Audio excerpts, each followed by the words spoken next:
সংযুক্ত আরব আমিরাতের আন্তর্জাতিক লীগ টি-20তে স্বপ্নের মতো এক সময় কাটিয়েছেন মোস্তাফিজুর রহমান। বাঁহাতের স্লোয়ার কাটারে ব্যাটারদের বোকা বানিয়েছেন, পাল্লা দিয়ে উইকেট নিয়েছেন। গুরুত্বপূর্ণ সময় ব্রেক থ্রু এনে দিয়েছেন দুবাই ক্যাপিটালসকে। এক ম্যাচ হাতে রেখেই তার দল উঠে গেছে প্লে অফে। দুবাই আন্তর্জাতিক স্টেডিয়ামে গতরাতে শারজা ওয়ারিয়র্সের বিপক্ষে ম্যাচ দিয়ে মোস্তাফিজের এবারের মতো আইএল টি-20 টুর্নামেন্ট শেষ করলেন। পুরো টুর্নামেন্টে বৈচিত্র্যময় বোলিংয়ে উইকেট তুলে নিয়েছেন। কোনো ম্যাচে শুরুতে বাজে বোলিং করলেও পরে সেটা পুষিয়ে দিয়েছেন। ৮ ম্যাচে ৮.08 ইকোনমিতে নিয়েছেন ১৫ উইকেট। পরিসংখ্যানের দিকে না তাকিয়ে যারা বরং তার ম্যাচগুলো দেখেছেন, তার জাদুকরী বোলিংটাই স্পষ্ট বুঝতে পেরেছেন। ২১ ডিসেম্বর আবুধাবির শেখ জায়েদ স্টেডিয়ামে গালফ জায়ান্টসের বিপক্ষে হয়েছেন ম্যাচ সেরা। এই ম্যাচেই ১ ওভারে নিয়েছেন ৩ উইকেট।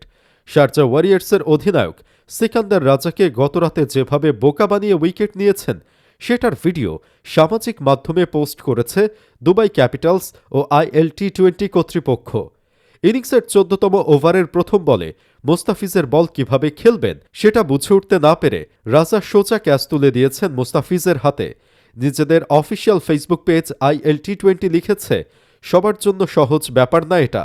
মোস্তাফিজুর রহমান প্রতিপক্ষকে নানা রকমভাবে বোকা বানাতে পারেন।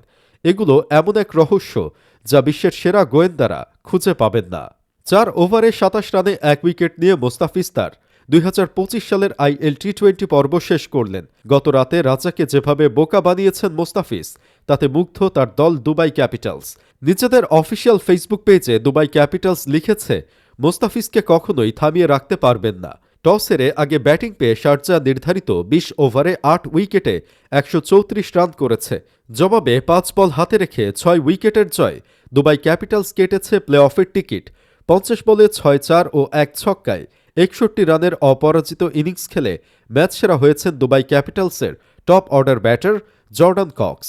লিগ পর্বে দুবাই ক্যাপিটালসের শেষ ম্যাচ শনিবার এমআই এমিরেটসের বিপক্ষে। তবে এই ম্যাচে মোস্তাফিজকে পাবে না দুবাই, কারণ বিপিএল খেলতে মোস্তাফিজ দেশে ফিরছেন।